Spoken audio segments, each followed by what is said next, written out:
অতিরিক্ত এক্সপেরিমেন্টের চোটে এই সিরিজে প্রথমবার হারের মুখ দেখল কিন্তু ভারতীয় টি-20 দল। প্রথমত বলাই বাহুল্য, এই চতুর্থ টি-20 যখন শুরু হয় ততক্ষণে কিন্তু ইন্ডিয়া সিরিজ জিতে গেছে এবং একটা অপশনাল ইন্টারন্যাশনাল ম্যাচ খেলতেই নামে। মানে আর নিউজিল্যান্ডের কাছেও সম্মান রক্ষার থেকে বেশি কিছু করার ছিল না এই ম্যাচে। বাট নিউজিল্যান্ড কিন্তু দেখিয়ে দিয়েছে যে তারাও পারে এই সাবকন্টিনেন্ট পিচে ভারতীয় দলের মতো একটা দলকে টক্কর দিতে এবং 50 রানের মতো একটা ভালো লামসাম অ্যামাউন্টের মার্জিনে হারাতে। এই ম্যাচের প্রথম থেকে যদি লেখাজোখাটা বলি, প্রথমে একটা ঘটনা হয়, ঈশান কিষানের পায়ে নিগেল বা কিছু একটা থাকে, যার জন্য ঈশান কিষান এই ম্যাচের জন্য ফুললি ফিট হয় না। তাই সূর্যকুমার যাদব যখন টসে আসে এবং টসে জিতে বোলিং করার সিদ্ধান্ত নেয় এবং তার সাথে সাথে সে জানায় যে ঈশান কিষানকে টিমের বাইরে রাখা হয়েছে বিকজ অফ নিগেল, এবং ঈশান কিষানকে রিপ্লেস করছে হচ্ছে আর্শদীপ সিং। মানে একটা ব্যাটারকে বসিয়ে আমরা একটা বোলারকে খেলাচ্ছি। এবং এই লাইক টু লাইক রিপ্লেসমেন্ট যদি যেত তাহলে ডেফিনেটলি শ্রেয়াস আইয়ারের খেলার কথা, বাট শ্রেয়াস আইয়ারকে না খেলিয়ে ঈশান কিষানের জায়গায় কিন্তু আর্শদীপ সিংকে খেলানো হয়। এবং খেলা যখন শুরু হয়, নিউজিল্যান্ডের যে স্টার্টিং খুব সুন্দর হয়, মানে অসাধারণ একটা স্টার্ট দেয় ডেভন কনওয়ে এবং টিম সাইফার্ট। যে জিনিসটা নিউজিল্যান্ড এতদিন ধরে চাইছিল এই সিরিজে হোক, সেই জিনিসটা কিন্তু তারা করে। ডেভন কনওয়ে 23 বলে 44 রান করে এবং টিম সাইফার্ট 36 বলে 62 রান করে। ডেভন কনওয়ের থেকে এই খেলাটা সত্যি আনএক্সপেক্টেড, কারণ ডেভন কনওয়ে এইরকম স্ট্রাইক রেট মেনটেন করে চট করে খেলে না। বাট আজকে খেলে ডেভন কনওয়ে 23 বলে 44 রান করে, 4টে 4 3টে 6 এবং 191 স্ট্রাইক রেটে খেলে। টিম সাইফার্ট উল্টো দিকে 36 বলে 62 রান করে, 7টা 4 এবং 3টে 6, 172 স্ট্রাইক রেটে। এবং রানটাকে তারা কিন্তু রান রেটটাকে 10-এর ওপরেই রাখে। পরে ডেভন কনওয়েকে কুলদীপ সিং এবং টিম সাইফার্টকে আর্শদীপ সিং আউট করে দেয়। রাচিন রবীন্দ্র যদিও খুব বেশিক্ষণ খেলতে পারেনি, 4 বলে মাত্র 2 রান করে জসপ্রীত বুমরার শিকার হয়।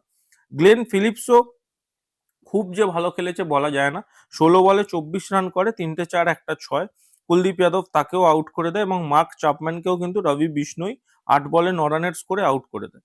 বাট ড্যারেল মিচেল, যাকে নিয়ে আমি এতবার বলছিলাম যে তার উপরে খেলা উচিত, সে যেরকম লেভেলের ব্যাটসম্যান, তাকে কিন্তু অবশ্যই নিউজিল্যান্ডের উচিত টপ অর্ডারে খেলানো, সেটা কিন্তু আবারও ঠিক প্রমাণ করেছে ড্যারেল মিচেল। মাত্র 18টা বল পেয়েছে ড্যারেল মিচেল, সেখানে 39 রান করে, 2টো 4 3টে 6 এবং 216 স্ট্রাইক রেটে সে ব্যাটিং করে।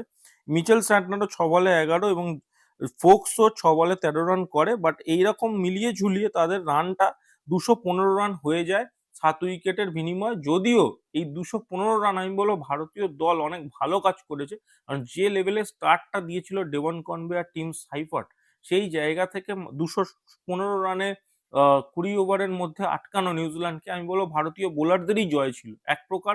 যখন ইনিংস শেষ হয় ভারতীয় দল কিন্তু কনফিডেন্স নিয়েই ভিতরে গেছিল। বোলিং ফিগার্স যদি বলি, আর্শদীপ সিং এর দুর্দান্ত বোলিং ফিগার, 4 ওভারে 33 রান দিয়ে 2 উইকেট। জসপ্রীত বুমরা একটু ইকোনমিক বেশি ছিল তার অন্য দিনের তুলনায়, বাট এই পিচে কিন্তু এটা হতোই, 4 ওভারে 38 রান দিয়ে 1 উইকেট। রবি বিষ্ণই 4 ওভারে 50 রান দিয়েছে, দিয়ে 1 উইকেট নিয়েছে এবং কুলদীপ যাদব 4 ওভারে 40 রান দিয়ে 2 উইকেট। হর্ষিত রানার কথাটা মানে কি বলবো, বলতেই হচ্ছে। হর্ষিত রানা কিন্তু এই সিরিজে অত্যন্ত অত্যন্ত মানে হাই ইকোনমি রেট মেনটেন করে চলছে। এই ম্যাচেও সে 4 ওভারে 54 রান দেয়, কোনো উইকেট পায় না। এবং আমার মনে হয় এই ভুলটা যদি করে ইন্ডিয়ান ক্রিকেট টিম, যে হর্ষিত রানাকে ফার্স্ট প্লেইং ইলেভেনে খেলিয়ে আর্শদীপ সিংকে বাইরে রাখে, তাহলে কিন্তু খুব বড় ভুল হয়ে যাবে। কারণ আর্শদীপ সিং আর জসপ্রীত বুমরাই কিন্তু ফার্স্ট প্লেইং ইলেভেনে খেলা ডিজার্ভ করে টি-20 ওয়ার্ল্ড কাপে। আমি জানি না এখনো এই এক্সপেরিমেন্ট কতদিন চলবে, বাট লাস্ট ম্যাচ কিন্তু ওয়ার্ল্ড কাপের আগে লাস্ট ম্যাচ, মানে এই সিরিজের লাস্ট ম্যাচ কিন্তু ওয়ার্ল্ড কাপের আগের লাস্ট ম্যাচ। তো দেখতে হবে কি টিম, ফাইনাল টিম ইন্ডিয়ার নামে কি নামে না। অপরদিকে ইন্ডিয়া যখন ব্যাটিং করতে নামে, এবারেও স্টার্টিং খুব খারাপ হয়, প্রথম বলেই আবার উইকেট। আগের ম্যাচেও প্রথম বলে সঞ্জু স্যামসন আউট, এই ম্যাচে প্রথম বলে Abhishek Sharma out, Matt Henry তাকে আউট করে দেয়। তারপরে সঞ্জু স্যামসন এবং সূর্যকুমার যাদব কিছুটা খেলাটাকে এগোয়। সঞ্জু স্যামসন 15 বলে 24 রান করে, মিচেল স্যান্টনার তাকে বোল্ড করে দেয়। সূর্যকুমার যাদব ও জ্যাকব ডফির বলে ক্যাচ অ্যান্ড বোল্ড হয়ে যায় 8 বলে 8 রানের মাত্র স্কোরে। দেন রিঙ্কু সিং, হার্দিক পান্ডিয়াও আউট হয়ে যায় বলাই বাহুল্য মিচেল স্যান্টনারের বলে। বাট দেন রিঙ্কু সিং আর শিবম দুবে, রিঙ্কু সিং প্রথমে 30 বলে 39 রান করে, 3টে 4 2টো 6 এবং সে আউট হয়ে যায় ফোকসের বল। বাট তারপর একটা ঝড় আসে, সেই ঝড়ের নাম শিবম দুবে। শিবম দুবে যখন ব্যাটিং করতে আসে ঈশ্বরদী বোলিং করছিল, এবং হঠাৎ করে শিবম দুবে যখন গিয়ারটা চেঞ্জ করে, মানে এইটা যারা লাইভ দেখেছে খেলাটা তারা জানে, একটা ছয় মারছে দেখে মনে হচ্ছে কোথায় কোথায় বলগুলো গিয়ে পড়ছে, মানে আনবিলিভেবল হিটিং করেছে। এইগুলো আমরা আগে ওয়েস্ট ইন্ডিয়ান প্লেয়ারদের থেকে দেখতাম, এইরকম আনবিলিভেবল হিটিং। এইটা কিন্তু সত্যি বলতে কি শিবম দুবে করে দেখিয়েছে। যে লেভেলে সে ফাস্ট বোলার, স্পিনার এবং যেভাবে সে মেরেছে, মানে দেখার মতো। মানে এবার একটা টাইমে ম্যাচ যেটা ভারত হেরে গেছিল, সেইটাকেও মানে শিবম দুবে প্রায় জাগিয়ে তুলেছিল যে প্রায় জিতেই যাবো এবারে, এমন হিটিং শুরু করেছে শিবম দুবে। 23 বলে 65 রান করে, খুবই আনফরচুনেট ভাবে শিবম দুবে আউট হয়। হর্ষিত রানা একটা শট মানে স্ট্রেট, এবং বোলারের হাতে লেগে যায় এবং উইকেটে, স্ট্রেট উইকেটে লাগে, এবং শিবম দুবে রান আউট হয়ে যায়। বাট এই রান আউটটা যদি না হতো, কালকে কিন্তু শিবম দুবে ম্যাচ জিতিয়ে দিতে পারতো।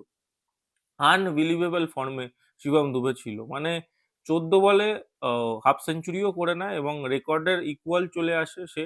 মানে প্রথমে যুবরাজ, তারপর অভিষেক শর্মা, দেন প্রথমে যুবরাজ সিং, তারপর অভিষেক শর্মা, দেন শিবম দুবে নিজের নামটা কিন্তু লিখিয়ে নেয় থার্ড কুইকেস্ট হাফ সেঞ্চুরির খাতায়। বাট আনফরচুনেট ভাবে সে আউট হয়ে যায়, এবং সে আউট হওয়ার সাথে সাথেই কিন্তু ভারতীয় দলের কিন্তু এটা দেখে বোঝা যায় যে আর জেতার কোনো জায়গা নেই, কারণ লাস্টে হর্ষিত রানা, রবি বিষ্ণই এদের দিয়ে আর যাই হোক জেতা যায় না। ম্যাট হেনরি 3 ওভারে 24 রান দিয়ে 1 উইকেট নেয়। জ্যাকব ডফি দুর্দান্ত একটা এডিশন কিন্তু নিউজিল্যান্ড ক্রিকেটের, 3 ওভার 4 বলে 33 রান দিয়ে 2 উইকেট। ফোক্স 3 ওভারে 29 রান দিয়ে 1 উইকেট। ইস চৌদিকে তো মানে ইকোনমি রেট তার একাই দায়িত্ব নিয়ে শিবম দুবে ভেঙে দিয়েছে। মিচেল স্যান্টনার 4 ওভারে 26 রান দিয়ে 3 উইকেট নেয়। মিচেল স্যান্টনার কিন্তু একটা বড় প্লাস পয়েন্ট, তার কারণ মিচেল স্যান্টনার কিন্তু ক্যাপ্টেন, এবং সে যেভাবে লেফট আর্ম বোলিং করে, সে কিন্তু প্রত্যেকটা ম্যাচে প্রায় নিজের ইকোনমি রেট মেনটেন করে বোলিং করে। মিচেল স্যান্টনার ততক্ষণ কিন্তু বোলিং করতে আসেনি যতক্ষণ শিবম দুবে খেলছিল। যেই শিবম দুবে আউট হয় তারপর আসে, যদিও তারও 3 উইকেট আছে। এবং মিলিয়ে ঝুলিয়ে দেখতে গেলে নিউজিল্যান্ড 50 রানে ম্যাচটা জিতে যায়। শিবম দুবের যদি ইনিংসটা ছেড়ে দিই, খুবই অর্ডিনারি পারফরমেন্স ভারতীয় ক্রিকেটিং দলের। এইরকম যদি একটা নকআউট স্টেজে ম্যাচ চলে আসে টি-20 ওয়ার্ল্ড কাপে, তাহলে কিন্তু ভারতীয় দল ফেঁসে যাবে এই হাই রিস্ক ক্রিকেটের জন্য। এবং বলাই বাহুল্য, দুটো তিনটে জিনিস নিয়ে কিন্তু কনসার্ন তৈরি হয়ে যাচ্ছেই। প্রথম কনসার্ন এই টিমের ব্যালেন্স, এই টিমের যে এক্সপেরিমেন্টটা চলছে, জানি না কতদিন চলবে। তিলক ভার্মা জয়েন করবে ডেফিনেটলি ওয়ার্ল্ড কাপের জন্য। তিলক ভার্মা জয়েন করলে তখন সঞ্জু স্যামসন আমার মনে হচ্ছে লাস্ট ম্যাচে লাস্ট টাইম খেলবে। মানে তিরুবনন্তপুরমে যে ম্যাচটা আছে, ফিফথ টি-20 ম্যাচ নিউজিল্যান্ডের বিরুদ্ধে, সেটাই হয়তো তার লাস্ট ম্যাচ হবে। হয়তো ওয়ার্ল্ড কাপে সে স্টার্টও করবে না অ্যাজ আ ওপেনার, যদি না সে ভালো পারফরমেন্স করতে পারে। কারণ একদিকে যখন ঈশান কিষান এত ভালো পারফরমেন্স করছে, সেদিকে সঞ্জু স্যামসনের থেকে কিন্তু সেরকম কোনো পারফরমেন্স, মানে ভালো পারফরমেন্স তো ছেড়ে দিন, খুবই খারাপ একটা সিরিজ যাচ্ছে তার।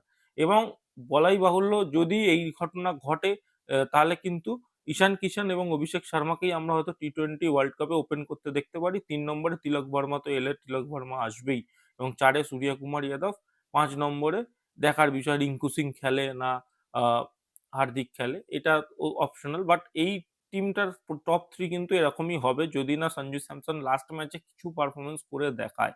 এই গেল ফার্স্ট। এবং সেকেন্ড যে বিষয়টা না বললেই নয়, সেটা হলো এই যে ভারতীয় দল বরুণ চক্রবর্তীকে যখন খেলাচ্ছে না, রবি বিষ্ণয়কে খেলাচ্ছে। আমি জানি না কি কারণ, রবি বিষ্ণয় তো টি-20 ওয়ার্ল্ড কাপে নেই, বাট বরুণ চক্রবর্তীকে আমার মনে হয় ম্যাচ টাইম দেওয়া উচিত ছিল।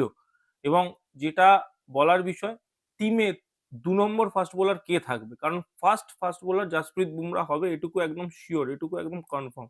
ফার্স্ট যে ফার্স্ট চয়েস ফাস্ট বোলার থাকবে ইন্ডিয়ার। বাট 2 নম্বর বোলার কে থাকবে, যদি হর্ষিত রানা হয় তাহলে কিন্তু খুব বড় ভুল হবে। কারণ হর্ষিত রানা এগেনস্টে কিছু না, বাট হর্ষিত রানা যেহেতু আর্শদীপ সিংকে রিপ্লেস করে খেলবে, সেই জায়গায় আমার কিন্তু প্রবলেম আছে। কারণ আমার মনে হয় আর্শদীপ সিং কিন্তু এই টিমের ফার্স্ট টিমে সেকেন্ড প্রাইমারি বোলার হিসেবে কিন্তু ডিজার্ভ করে। সো এই ছিল আমার ভিডিও এবং ওয়ার্ল্ড কাপ নিয়ে প্রেডিকশন। ওয়ার্ল্ড কাপের আগে কিন্তু এই হারগুলো যত আসবে, তত কিন্তু ভারতীয় দল নিজেদের উইকনেস সম্বন্ধে জানতে পারবে এবং সেটা নিয়ে অ্যানালাইসিস করে সেটাকে ঠিক করার চেষ্টা করতে পারবে। আপনাদের কি মতামত কমেন্ট সেকশনে জানান, এবং চ্যানেলে নতুন হয়ে থাকলে চ্যানেলটাকে সাবস্ক্রাইব করে দেবেন। ভিডিওটা ভালো লাগলে ভিডিওটাকে লাইক করে দেবেন, বন্ধু বান্ধবদের সাথে শেয়ার করে দেবেন। এই বলে আমি ভিডিওটা শেষ করছি। ধন্যবাদ।